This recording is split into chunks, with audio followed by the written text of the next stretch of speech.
Pagsapit ng Hulyo, halos taon-taon ipinagdiriwang ang wastong nutrisyon.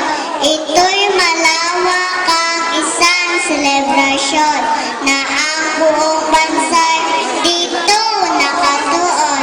Ang itlog at karne, langis at protina, ang isda at gulay, mga bitamina, kanin, carbohydrates, bigyan din halaga.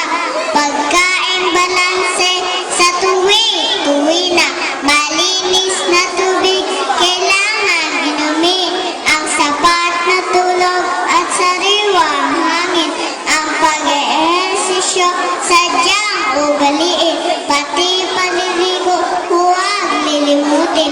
Datapwat ang batang kulang sa pagkain, sapat sa sustansyang kakailanganin,